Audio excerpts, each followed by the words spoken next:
こんにちは、シャチパンです。今回は大手5社の液晶テレビの特徴と評判を解説していきます。今年大きな進化をした液晶テレビですが、各社の状況はどうなっているのでしょうか。それではやっていきましょ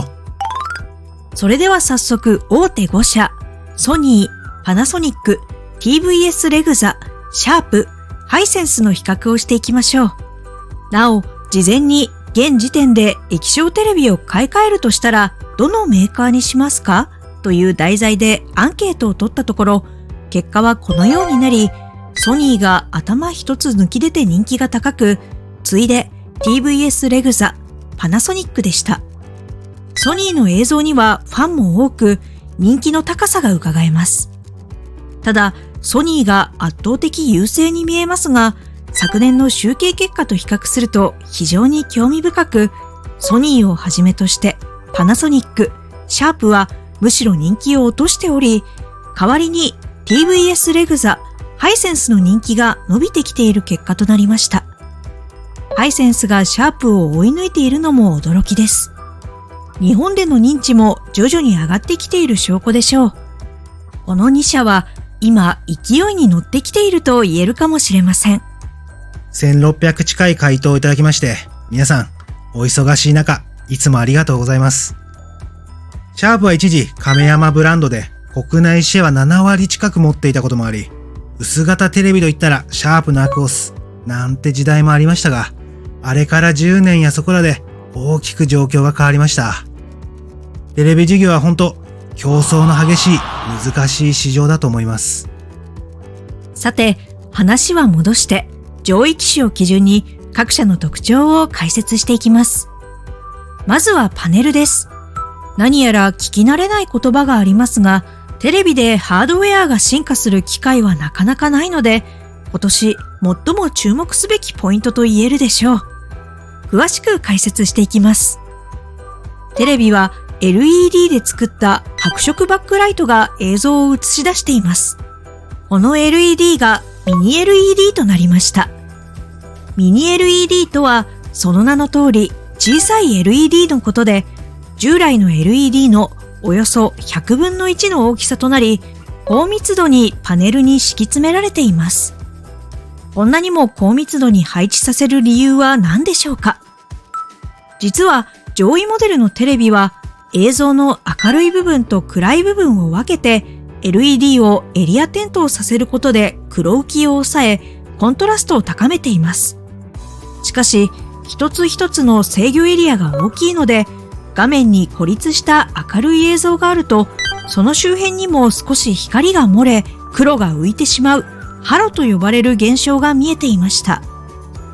ミニ LED では物理的にも小さくなり、高密度に配置できるようになったので、従来 LED よりも細かく制御でき、結果として黒の表現が向上します。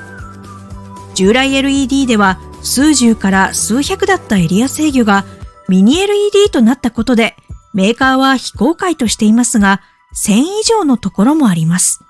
花火などの映像で火花の周りが白く浮いてしまっていた現象が抑えられるでしょう。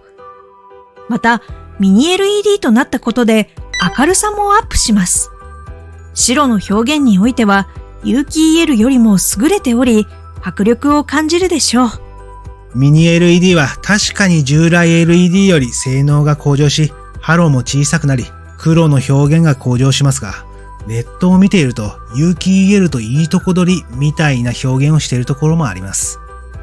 シャチパンチャンネルをご覧になられている賢明な皆さんはすでにお気づきかと思いますが、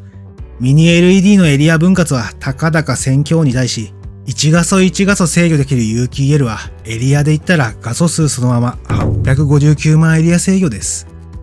花から勝負になりませんので、いいとこ取りみたいな情弱用語には惑わされないようにしましょう。量子ドットは人間の髪の毛の太さの1万分の1ほどの大きさの人工結晶です。光や電気エネルギーを加えると発光する特徴を持ち、これがバックライトに使われています。発光色は量子ドットのサイズによって変えられるので、人工的にサイズ調整された量子ドットをフィルムに閉じ込め、テレビでは青色 LED の光を当て、赤と緑の光を生成しています。生成された赤と緑の光、そして青色は量子ドットの隙間を抜けてきた青色光を使用し、これらの光をカラーフィルターを通し映像を表示しています。量子ドットを用いることの最大のメリットは優れた色表現で、シャチパンが実際に測定した発光スペクトルを見ても、このように特性に大きな差があります。スペクトルの見方は、基準光である赤、緑、青のスペクトル幅が狭く、鋭く立ち上がっていることが性能の高さを表します。テレビでの色表現は赤、緑、青の3色を使って表現するので、この三原色がどれだけ純色に近いかが重要だからです。従来の液晶テレビでは赤や緑に混色が多く、原理上色の表現範囲は狭いですが、量子ドットは赤、緑、青すべての色が混色少なく純色に近くなります。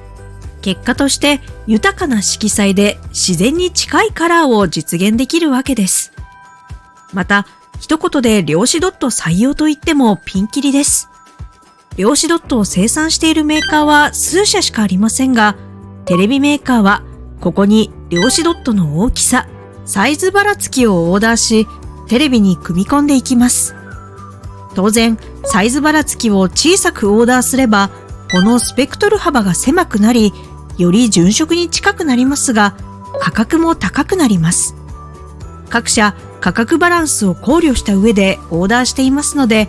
メーカーによってもおのずと性能に差が出てくるところでしょう。さて、今回目玉なミニ LED 量子ドット。公式情報ではパナソニック以外のメーカーがミニ LED 採用。レグザ、シャープ、ハイセンスが量子ドット採用となっています。ただしソニーは公式では発表が一切ないものの、海外の発光スペクトルデータを見ると、量子ドットを採用していることが分かっています。ただし、色表現範囲は量子ドットを使用している割にはそこまで広くなく、レグザやハイセンスに劣り、量子ドットの性能差が出ています。とはいえ、昨年のモデルより色表現性能は上がっていますので、横並びで比較した場合、その色の違いをはっきり認識することはできるでしょう。公式情報で量子ドットのことに触れない理由はわかりかねますが、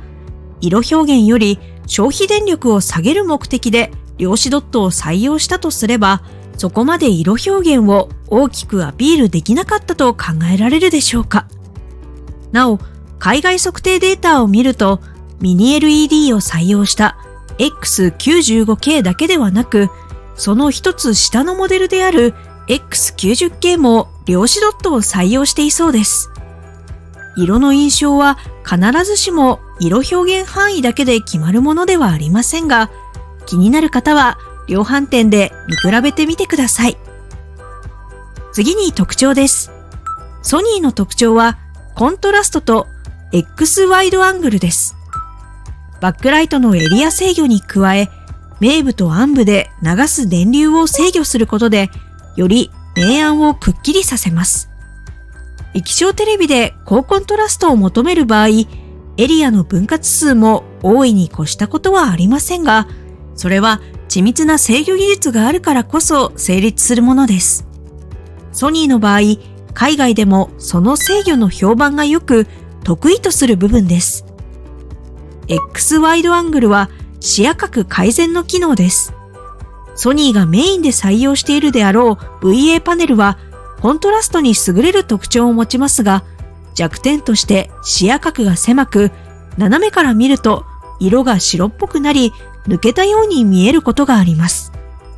最上位モデルだけの搭載ですが、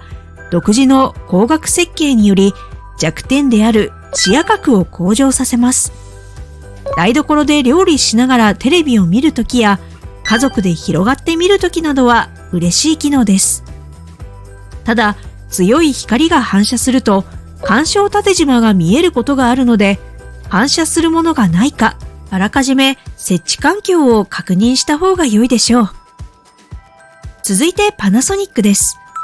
パナソニックの特徴は視野角とダブルエリア制御です。テレビの液晶パネルは主に VA パネルと IPS パネルがあり、パナソニックの液晶といえば安価でコントラストの高い VA パネルよりも一般的に色や視野角の良いことで知られる IPS パネルをメイン採用する唯一の国内大手メーカーです。ダブルエリア制御は IPS パネルで高めづらいコントラストを高める機能です。バックライトのエリア制御に加え、信号処理によるコントラスト制御をエリアごとに行います。これら2つのエリア制御により、白飛びしていた光の輪郭も鮮明に映し出されています。ただし、エリア分割数が他社と比較すると少ないため、効果は限定的でしょう。次に TVS レグザです。TVS レグザの特徴は、地デジ画質とタイムシフトマシンです。4K に満たない地デジや BS、CS 放送は 4K テレビに映し出す際、必ず引き伸ばし処理がされています。ただ単に引き伸ばしだけをすると映像が荒くなり見れたものではありませんが、レグザは引き伸ばしながらノイズを除去し、解像度を補完してリアルに見せる技術に定評があります。情報番組のテロップなどもノイズが除去され、綺麗に見えるでしょう。タイムシフトマシンは同社最大の特徴で、地デジ録番組を数日分録画し続ける機能です。後から好きなシーンだけを好きな時に見れることから、ネット動画を選ぶ感覚で楽しめ、地デジをメインにご覧になられている方から多くの支持を得ています。続いてシャープです。シャープの特徴は N ブラックパネルとエリア制御です。N ブラックパネルはパネルの表面に光の屈折率を徐々に変化させる特殊な素材を採用し、外光や周囲のものがテレビに映り込むのを抑制します。エリア制御はミニ LED のバックライトエリア制御を通常 LED のモデルにも搭載したものになります。他社では普通についている機能で特に珍しいものではありませんが、シャープはここ最近 8K モデルにしかこの機能を搭載していませんでした。そのため他社より画質が見劣りする要因となっていたのですが、今年のモデルから復活しました。続いてハイセンスです。ハイセンスの特徴はレグザ踏襲と価格です。ハイセンスはもともと画質に定評のあったレグザの映像技術を取り入れ、ホームページなどにもレグザでも実施している多くの画像処理の説明が見つけられます。画質自体はレグザの方が上に感じますが、驚きなのはその価格設定で、他社よりも圧倒的に価格が安く、コスパに定評があります。比較的安価で大型テレビが買えてしまうことから、画質にそこまでこだわりがないライト層から多くの支持を得ている印象です。なお、各社の色合いとしては、数年前と違い、自然色を忠実に再現するというよりは、全体的に派手めな色合いにシフトしているように感じます。量販店でパッと見、鮮やかなものが好まれる傾向が強いからかもしれません。ただし、あまりに派手にすると違和感を感じたり、塗り絵のような映像となってしまうので、各社そう感じないようなラインを攻めている印象です。ただ、シャープの絵作りは少し独特で、全体的に白っぽく、暗部も持ち上げ、視認性を高めているような絵作りに感じることがあります。色合いは人それぞれ好みがありますので、どれが良いという正解はありません。ご自身の感覚で選んで良いでしょう。続いてサウンドです。総じて主に下位モデルに搭載されたサウンドは、セリフが少し聞こえづらかったりすることもあり、値段相応なサウンドとなります。よりクリアな音や重点音を求めるのであれば、サウンドバーや本格的なホームシアターの導入をお勧めします。なお、サウンドバーをお探しの方は、こちらの動画でメーカー比較や接続など詳しく解説していますので、もしご興味があれば概要欄から参考にしてみてください。各社サウンド構成のネーミングは様々ですが、構成という点では似ています。ソニー、レグザ、シャープは画面下部にメインスピーカー、背面中央付近に低音を担うウーファー、そして画面上部に高音を担うツイーターという構成です。一般的なテレビは画面下部にスピーカーが搭載されていますが、画面サイズが大きくなると映像の中心点が上がっていくため、映像と音の出る位置が離れてしまいます。上面のツイーターはこの離れてしまった音像を画面の中央に引き上げ、映像から音が聞こえるような違和感のない音声を楽しめます。この3社は映像と音の一体化である低位感に重きを置いていると言えるでしょうか。パナソニック、ハイセンスは上面のツイーターの代わりにイネーブルドスピーカーが搭載されています。イネーブルドスピーカーとは、音を天井に反射させ3次元立体音響であるドルビーアトモスの高さ方向の音表現を可能とするものです。実はイネーブルドスピーカーはドルビー社が細かく角度や特定の指向性の要件を定めており、これをクリアしたものでなければ名乗ることができません。そのためドルビーアトモスのサウンド再現性は高いでしょう。この2社は立体音響に重きを置いているサウンドかと思います。ただしパナソニックの液晶モデルは他社にあるウーファーがないため、低音の迫力は欠けるでしょう。ちなみにシャチパも天井は壁を仮設した環境でパナソニックのイネーブルドスピーカーを試聴したことがありますが、思ってた以上に上からの音を感じることができました。天井はフラットで吹き抜けでなければ効果はあります。ちなみにシャチパンは吹き抜けにでっかいプロペラがついている家の住人は勝手に天井人だと思っています。続いて価格です。各社の上位モデル55型と65型の現価格を記しています。上がミニ LED モデル、下が通常 LED モデルです。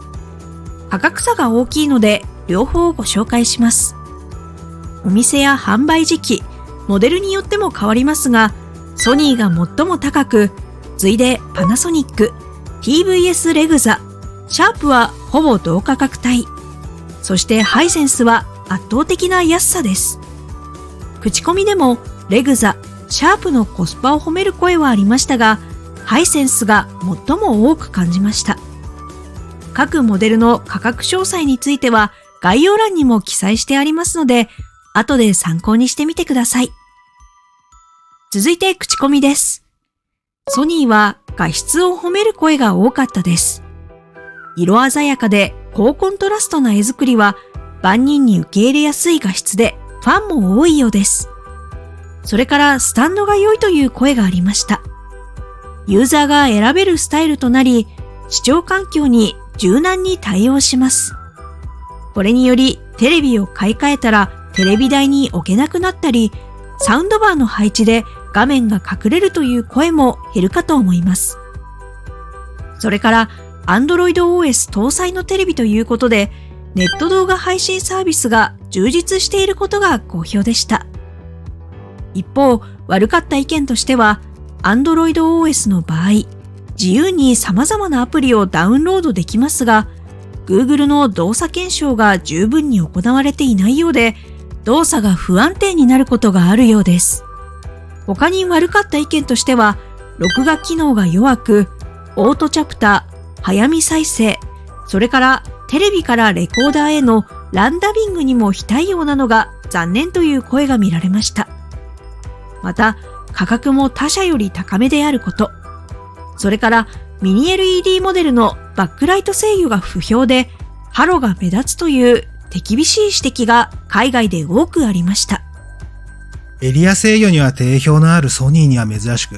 1個前のモデルの方が良かった、などと指摘されているハロですが、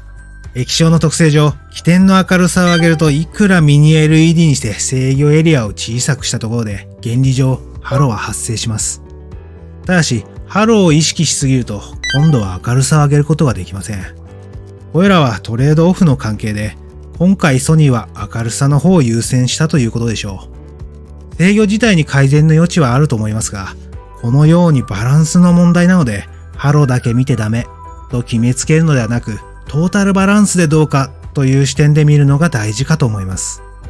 逆に言えるのは、単純にミニ LED 搭載というだけで画質が優れているという甘い幻想はなく、この制御アルゴリズムこそ一番重要とも言えます。続いてパナソニックです。IPS パネル搭載のテレビにおいて視野角を褒める声が多かったです。ただし、一部の VA パネル搭載テレビは他社同様、斜めからの視聴で白っぽくなる声が上がっていましたので、視野角を重視する方は注意が必要です。それから2画面表示できる機能が良いという声がありました。使っている人がどれだけいるかはわかりませんが、今年のモデルではパナソニックくらいしかこの機能を有していないかもしれません。また、番組表の見やすさが賛否両論でした。悪かった意見としては、低音のサウンドがやや不評でした。ウーファーがないので致し方なく、必要があればサウンドバーなどの導入を検討すると良いでしょう。また、他社と比べて全体的に特徴が弱いという意見がありました。同社の有機 EL テレビと比べると力のかけ具合も明らかに弱いです。そのためか昨年より価格も少し下がってきていると感じます。続いて TVS レグザです。全体的にコスパを褒める声がありました。他社ではミニ LED と量子ドットシートがセットとなっていて高価格ですが、量子ドットのみ対応したコスパモデルもあります。それからタイムシフトマシンが搭載されていない買いモデルでも、ユーザーの好みに合わせて自動録画、おすすめする見るこれという機能があり好評でした。番組表も文字の大きさと情報量のバランスが良いという意見が見られました。録画機能においては他社の一歩先を行っている印象です。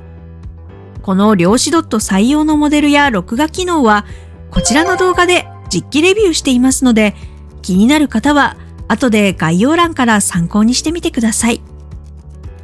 悪かった意見としては、リモコンが聞きづらいという声がありました。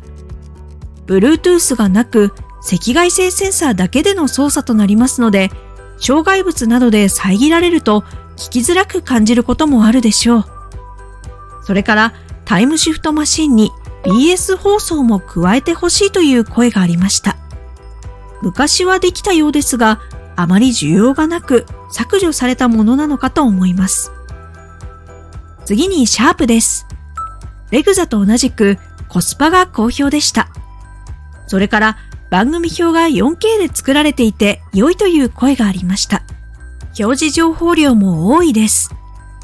一方、悪かった意見としては、最上位モデルのミニ LED モデルがドルビーアトモスに未対応なのが残念という声がありました。HDMI 2.1 機能である EARC にも未対応で、次機種では対応してほしいところです。それから有機 EL モデル同様、ゲーム機能が弱いという意見がありました。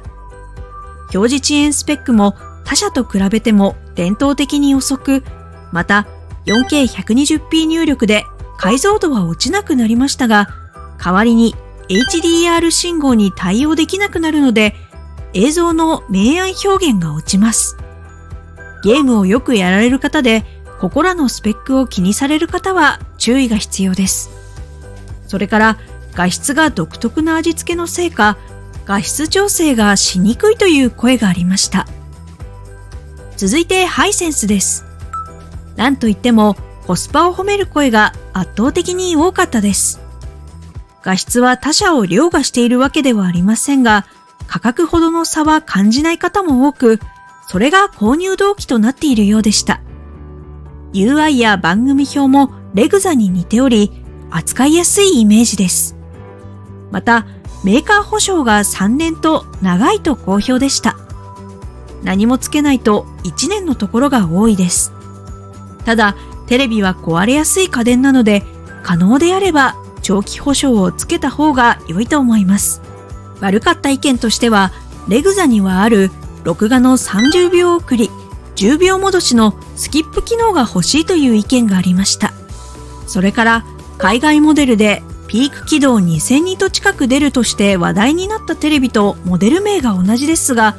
日本のモデルはダウングレードされているのが残念という声がありました。ハイセンスの戦略の問題なので、ここは致し方ないことかと思いますが、せめてモデル名は変えてほしいかなと個人的には思います。最後に満足度です。これは現モデルから1個前のモデルまでを対象とした5点満点の満足度平均点数です。過去集計した結果からもどう推移したか見てみましょう。横軸が時間軸、縦軸が満足度点数です。この集計も3年目を迎え、感慨深いです。各社高い点数で推移していますが、今回は少し動きがあったでしょうか。ハイセンス、レグザ、ソニーは横ばいで変わらず、シャープ、パナソニックはわずかに点数を落としました。シャープの特徴でもあるコスパはハイセンスに押され気味。パナソニックは有機 EL では存在感を示しつつも、液晶は他社と比べると少し見劣りしている部分もあったでしょうか。一方、ハイセンスは低価格でありながら、ほどほどに満足できる絵作りが好評で、今年も満足度が高かったです。少し複雑な気持ちもありますが、事前にテレビを購入する際、一番重要視している要素はというアンケートを取ったところ、結果はこのようになり、1位が画質、2位が価格でした。この両方のバランスが多くの方にとって良いのかと思います。満足度2位以下は誤差レベルでレグザ、ソニーと続きます。録画に強いレグザ、画質のソニーと、この2社はそれぞれの強みで業界地位を盤石なものとしてきているように感じます。